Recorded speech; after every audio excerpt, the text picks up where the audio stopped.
Some movies you see as a trailer and you think, whoa, cool, or this sucks. Sometimes it's word of mouth that hooks you. And then sometimes you just click on a random video with a decent sounding title and a cool thumbnail with no idea that you're in for something amazing. Welcome to my experience with Mark Lester's class of 1984.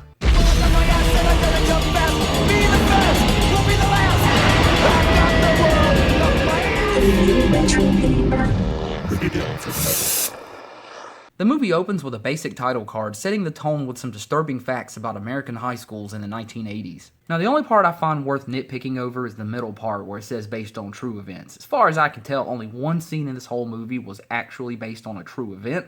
The rest was just dramatic for the movie's sake. The minute this film fires up, it feels like the only thing we're missing is a Troma logo. There doesn't come too much over-the-top violence right away, or no awesome special effects, but Alice Cooper does come in singing a song I both love and hate at the same time as we get our establishing shots. We find Mr. Norris, the new music teacher, arriving for his first day of class. He meets Mr. Corrigan, the biology teacher, and recognizing his naivety at the situation, he takes him under his wing. We get our first view here of how bad this school really is, because there's metal detectors, there's security set up, but even with all these precautions, some of the goons are able to slip through with weapons, drugs, who knows what else. If you want to survive around here, you have got to learn to look the other way. Arriving at his first class, he is quite shocked at their behavior. Stegman introduces himself as the leader of the entourage, and he and his group end up leaving the class, allowing the rest of the kids a moment of peace for once, and an opportunity to actually learn something. Trumpet, man, they've been lying to me all these years. I cannot believe that is a fat Michael J. Fox. In between classes, 3 of Stegman's henchmen witness another kid named Leroy selling on their territory, so they grab him and haul him into the bathroom for a quick lesson on who runs things around here. God damn, it looked like you really hit that pole hard. Leroy is left on the floor bruised and beaten. Afterwards, we find ourselves in the teacher's lounge where Mr. Corrigan continues to enlighten Mr. Norris on the problems of Lincoln High. I don't know why, but I love this one line Mr. Corrigan delivers right here. Who the hell is that guy? He looks like Charles Manson. It adds nothing of importance to the movie, but it just cracks me up nonetheless. Finding his car vandalized after class, Norris returns home and we are introduced to his wife and discover that he is to be a father. Now, while this is going on, Stegman's group is facing off against Leroy's group, who again get their asses kicked before the cops show up and anyone capable of running scatters. Later that night, the group pays Mr. Norris a visit using a stolen copy of the school faculty roster, most likely to intimidate him and let him know they know where he lives. After a harmless attack, they head off to a punk show and in a back room begin to interview new applicants for a position in the gang. Very good. Man, Canada does not fuck around in the nudity department, and I salute you for it. Well, do I get the job? The next day, we find Norris teaching again, and the goons are just standing in the hallway awkwardly until Stegman decides that it's time to come inside. Once inside, they quickly start their shit, which, by this point, I'm pretty sure you know what that consists of. But then out of nowhere at that, the movie drops the first decent surprise in our laps. Now look, plot-wise, I don't find this too original of an idea, but I really did not see this coming.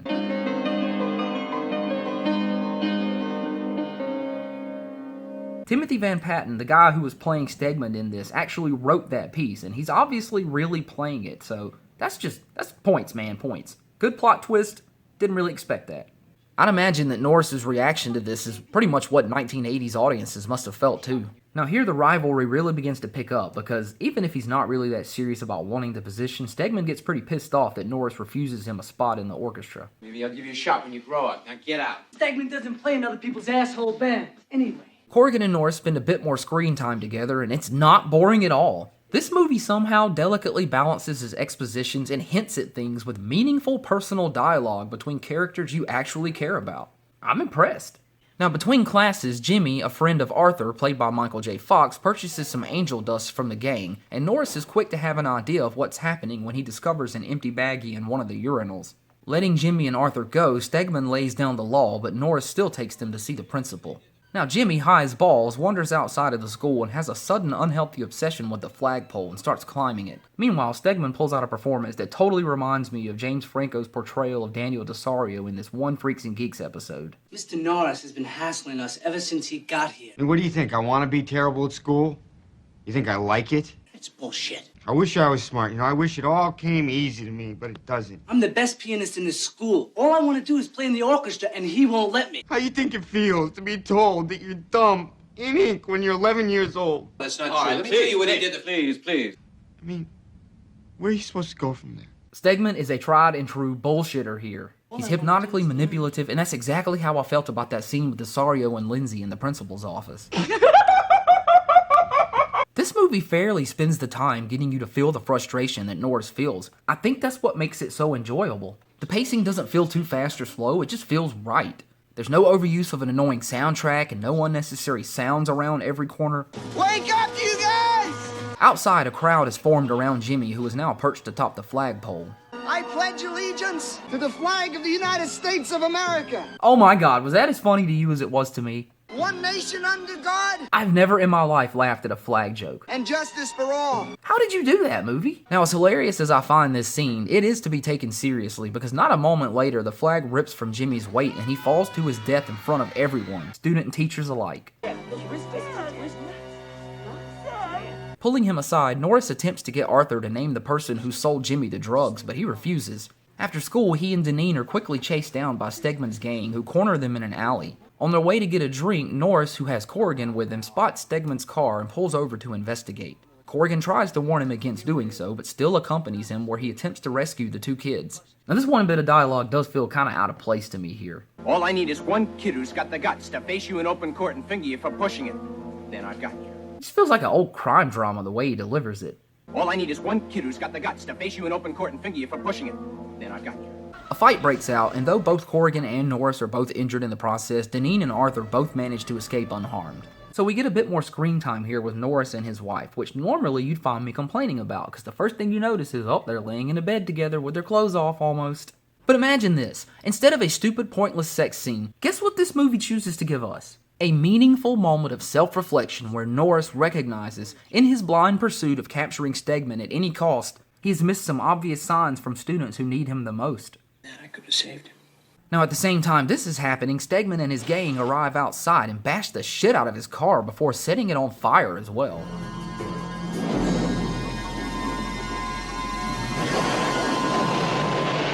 Now, I do question how quickly the car would explode, especially after that weak toss of the Molotov through the window, but A, I've never thrown a Molotov at anything, much less a car, and B, that's not really the point, something I highly doubt a 1980s audience would have really paid attention to anyway. Let it pass, it's about the message honestly, both from Stegman's gang to Norris, and from the movie to us. Now, fearing for her and the baby's safety, Norris wants his wife to go stay at her mother's, but she refuses to leave his side, and soon after we find him going over the facts with a detective downtown. As with the principal, there just isn't enough solid proof for a case, but feeling empathy for Norris, the detective, without naming specific names, divulges a bit of information to at least let Norris know what he's up against. Back in school, Corrigan is horrified to find all of his poor animals have been brutally murdered and had their blood smeared all over his walls. A very pissed off Norris finds Stegman nearby and shoves him into the bathroom to confront him. This is where I really realized how much I like Timothy Van Patten in this role and how marvelously he played it. Revealing just how deep his mental instability goes, he beats the ever-loving shit out of himself, all with the loving intention of framing Norris. Utterly surprised and disgusted, Norris attempts to stop him from further injuring himself, which only worsens the situation as security arrives to find Stegman's blood on Norris's hand. Back in the principal's office, Norris is severely reprimanded but allowed to continue teaching until proven guilty. Now afterwards, he pays a visit to Stegman's home in an attempt to speak to his mother, which does not go well. God damn, at this angle, he looks like a young Jason Segel. I don't need your kind of help. Talk to me, damn it! So Norris leaves after Stegman's mother shuts the door in his face, and rightfully so, I'd say, from her point of view. I mean, think about it. Stegman, though, is quick to bait Norris upon his exit. Teacher. Learn your lessons. Just as quick, though, I gotta hand it to Norris for the level of revenge he goes for. Angry that Stegman is taking up 2 parking spaces, Norris hotwires the car and goes for a little joyride.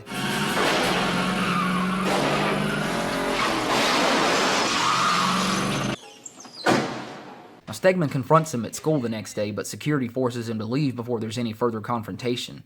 I didn't know you had it in you, Norris. After another class, Arthur is spotted talking to Norris and the detective, and the gang mistakenly think he is ratting them out, so at lunch they create a diversion, giving them time for Benny, one of the interviewees from earlier, a chance to retaliate and prove his worth to them. He violently stabs Arthur with a knife provided to him by Stegman.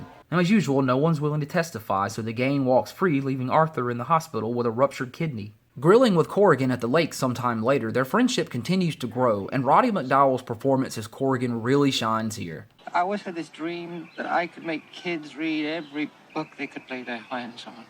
If I could only be an inspiration to one goddamn growing mind. Sometime later, Norris is pulled from the class, and we quickly find out why. One of the best scenes of the movies come here, and the one that I know for sure was based on an actual event. Hi, Jerry. You shouldn't be in here, Andrew. Obviously, the dialogue and actual events are certainly fictional for this story, but a teacher indeed brought a gun to class fed up with his students not listening. But what Roddy delivers to us over the next few moments is purely genius. It's wonderful. It's comical at moments, and yet also believably frightening and suspenseful. According to IMDb, these scenes alone were filmed over 2 days, the longest spent on any in the movie to get the best possible performance, and it really shows. Now, I know times are different, and not a minute of this kind of thing would fly in today's world, much less films trying to be realistic such as this, but just let all that go for a second and accept the way the world worked back then. Drunk and near the point of pure mental and physical exhaustion, Corrigan finds the kids at a nearby club and attempts to run them over with his car like a madman. Again, I can't speak highly enough about Roddy's performance here. Flying down the street with Stegman hanging onto the hood of his car, he is soon flung off, and the chase continues, ending in a truly over-the-top moment.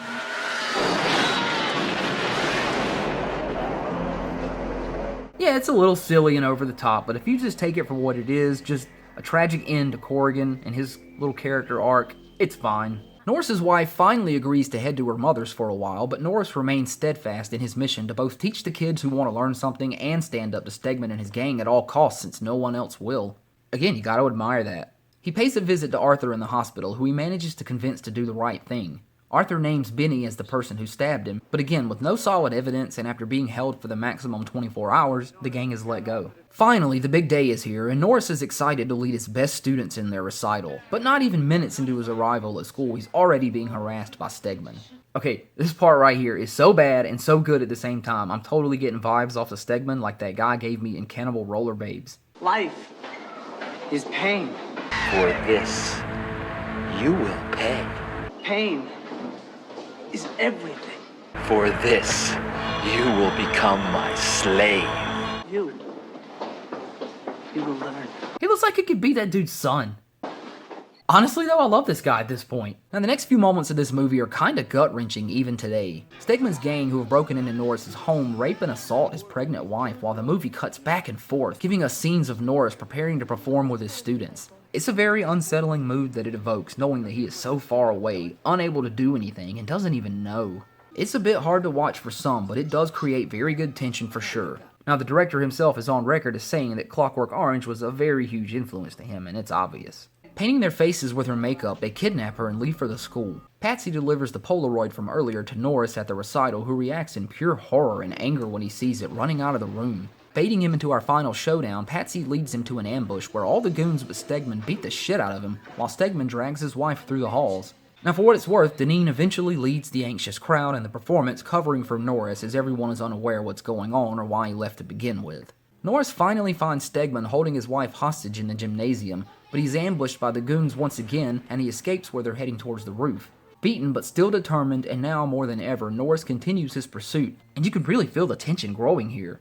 With weapon in hand, he ducks inside a nearby room ready to make his move on Fallon. Okay, excellent strategy. Oh, bad form! I got so mad at this scene upon a first viewing, but upon a second viewing, I realized how perfect it actually was. I mean, think about it. I remembered something from the beginning. Jiu-jitsu, boxing, karate. No. And I actually now feel like this is more character accurate than I would have initially thought. A desperate fight ensues over a table saw running full speed and... No, he isn't gonna... Oh my god. Oh my fucking god. Oh my god. Absolutely fucking amazing scene and the second biggest surprise of this movie. Holy shit. The three remaining goobers find Fallon's body and vow to avenge him, and shortly after, Drugstore finds him in the auto shop class where he has dumped gasoline all over the floor and is waiting, torch in hand. Now while this is nowhere near as epic as Fallon's end, it's still satisfying to watch. And it's a pretty insane turnaround of character for Norris. Patsy and Barnyard discover them both after it's too late, and Barnyard launches an attack on him. Ultimately failing, Patsy attempts to run him over with another car, and instead kills both herself and Barnyard. This bitch was about as stupid as that asshole in Horror House on Highway 5. What's wrong with you? You must have a low IQ. And while the students are still performing their concert in the auditorium below, Norris locates Stegman holding his wife hostage on the roof. After he attacks her with a knife, Norris tackles him and a fight ensues. The weapon is lost in the struggle and he takes a solid punch to the jaw. Stegman is left hanging on for dear life and once again turns on his manipulative charm. Now I do have a special note here about this. There were 2 scenes shot for this from what I've read, the second of which was used. I'll tell you about the first one after I show you the one they actually used in the movie and why I think the first one would have been a better choice. Begging for his life, Norris does the right thing, but Stegman pulls out a knife and again goes for the attack, which leads to a pretty amazing ending to this guy, and the third biggest surprise in this movie to me. Yeah, take that shit in. Motherfucker was left hanging in front of the entire assembly, and his eyes all... I mean, yeah, they can't see the detail, but we can. Now back to what I said earlier. This specific cut was used because apparently one of the distributors, in his own words, wanted to see Stegman get his. Now in one version, Stegman was said to have simply cut his rope and chosen to fall over instead of taking Norris's hand. I feel like that would have been such a more superior idea. It would have expertly showed that even with everything he's been through, Norris was still a good person who ultimately could do the right thing in the face of so much wrong, and then it would have made Stegman's death even more impactful, as it would have been a direct personal choice as his, from either remorse for his actions, which is doubtful, or no matter how kind of twisted it is, a statement of sorts that he was beyond saving. Either way, he gets what's coming to him as Norris finally embraces his wife. The movie ends on them hugging one another closely, and we get a final title card that does feel a bit dated and unnecessary, but I can also understand the irony and just desserts the movie was aiming for here.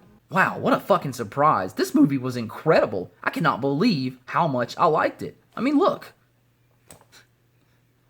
No, seriously though, I read Ebert's review of this after I saw it. I didn't watch a trailer for this. I just literally clicked on this in a playlist, and I was like, what the hell is this? I got sucked up into it. There were times it felt like Nukem High. There were times it felt like The Substitute. There were times I didn't know what was going to happen. But this is a hell of a good movie that is slightly lost to time. And I think you should check it out if you're looking for something to hold your attention and just enjoy the fuck out of it. Because that's what I did.